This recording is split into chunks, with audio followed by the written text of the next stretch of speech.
সম্মানীয় অধ্যক্ষ মহোদয়, একটি গুরুতর এবং অত্যন্ত অ্যালার্মিং বিষয়ে আজকে সবাই যখন মিলিত হয় তখন পয়েন্ট অফ অর্ডারের মাধ্যমে মাননীয় বিধায়ক নাগরাকাটা, সম্মানীয় পুনা ভাংরা,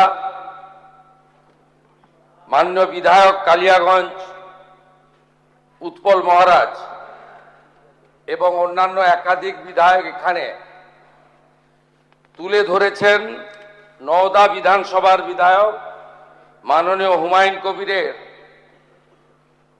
দুটি জায়গায় অত্যন্ত আপত্তিজনক, সাম্প্রদায়িক এবং সমাজ এবং রাজ্যের পক্ষে ক্ষতিকারক বক্তব্যের উপরে আমার সঙ্গে পরিষদীয় মন্ত্রী ডক্টর শঙ্কর ঘোষ যোগাযোগ করেছিলেন। আমি তাকে আশ্বস্ত করেছিলাম যে মাননীয় অধ্যক্ষ মহোদয় অনুমতি দিলে আমি এই সংক্রান্ত একটি স্টেটমেন্ট হাউসে রাখব। প্রথমত, মাননীয় হুমায়ুন কবির যে বক্তব্য রেখেছেন, এই বক্তব্য আপনাদের কাছে আমি পড়ে শোনাচ্ছি।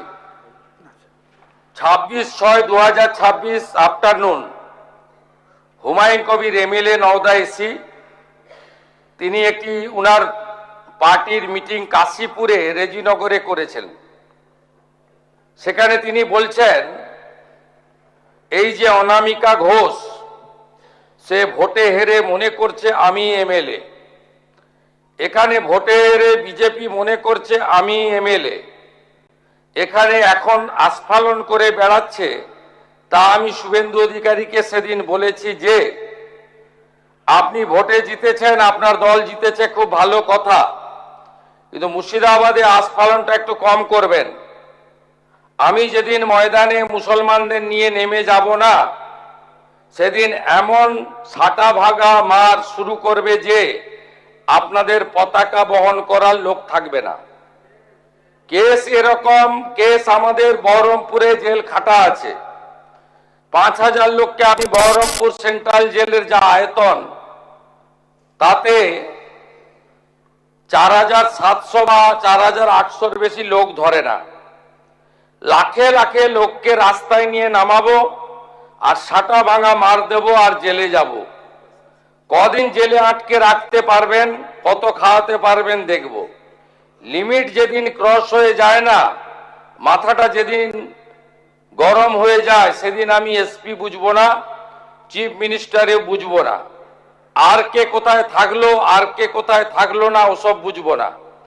আমি নিজেই নেতৃত্ব দিয়ে দাঁড়াবো। এটা একটা ইনসিডেন্ট 1। ইনসিডেন্ট 2, শক্তিপুরে দুয়ারা ঘাটে 8 তারিখে, সেখানে উনি বলছেন ভোটের আগের দিন আমার নিজের ভাইপোকে অ্যারেস্ট করেছে এই ওসি। এই আমি তো ভাষা বলতে পারবো না, এই বাচ্চাকে আগে দেখব, তারপরে ভাষাটা আমি অমিট করছি। এই বাচ্চাকে এমন শিক্ষা দেব, এর বাবা 14 গোষ্ঠীর নাম ভুলিয়ে দেব। এ লালগোলাতে 500 মুসলমানের লাইফ শেষ করে দিয়ে এসেছে। সত্যভাবে বলবো, এই ওসিকে এখান থেকে সরানো শুধু না, একেবারে অকেজো পোস্টিং দিতে হবে। যদি না দেয় 10,000 লোক নিয়ে থানা ঘিরে একে কলার ধরে থানা থেকে বার করব, পারলে আমাকে রুখে নেবেন। এই দুটো ইনসিডেন্টের পরে আমার মনে হয়েছে যে এনাফি জানাব, সময় এসেছে এই ধরনের লোককে সবক শেখানোর। আপনাকে আমি পরিষ্কার বলছি, মমতা ব্যানার্জি মুখ্যমন্ত্রী নন। আপনি দুর্বল মুখ্যমন্ত্রী পেয়ে যা খুশি করেছেন, যা খুশি বলেছেন। আমি আপনাকে বলে গেলাম, আমরা দুটো এফআইআর স্টার্ট করেছি। Rejinagar PS case number 219-226 dated 26/6/2026 under section 152, 192, 196, 197, 224, 299, 351 within bracket 2, 352, 353 of the ভারতীয় ন্যায় সংহিতা। ইনসিডেন্ট নাম্বার 2তেও আমরা শক্তিপুর পিএসএ 176/226-এ আরেকটা কেস ইস্যু করেছি। সেই কেসেও আমরা ভারতীয় ন্যায় সংহিতার সমস্ত সেকশন লাগিয়েছি এবং আমি আপনাদেরকে অ্যাসিওর করছি এত বড় ক্ষমতা আপনাকে কেউ দেয়নি। আপনি মুখে যেগুলো বলেছেন, আপনাকে আমি বলে গেলাম, আপনি কেন করছেন আমি জানি, আপনি কেন করছেন রাজনৈতিক কারণটা আমি জানি। আপনার এজেন্ডা 2 ছিল। 1 এজেন্ডা ভরতপুর, রেজিনগর, নওগাঁয় সব নির্বাচিত পঞ্চায়েত যে দলেরই হোক ভেঙে আপনার পার্টিতে নিয়ে যাওয়া। আপনি সেটা করতে পারছেন না। আর দ্বিতীয় হচ্ছে আপনি 2টো সিটে জিতেছেন, নিয়ম মেনে একটাই রিজাইন করেছেন রেজিনগর। আগামী 2-3 মাসের মধ্যে উপনির্বাচন হবে, আপনি আপনার ছেলেকে জেতাতে চাইছেন। 72% মুসলিম আছে, মুসলিম ভোটকে কনসলিডেট করার জন্য আপনি এই খেলাটা খেলছেন। আপনি কান খুলে শুনে রাখুন, আপনাকে এইভাবে ধমক হুমকি বেপরোয়া লাগাম ছাড়া কথা বলতে দেব না, দেব না, দেব না। আপনাকে আমি শুধু 3টে উদাহরণ দিলাম। সন্দেশখালীতে একজন ছিল,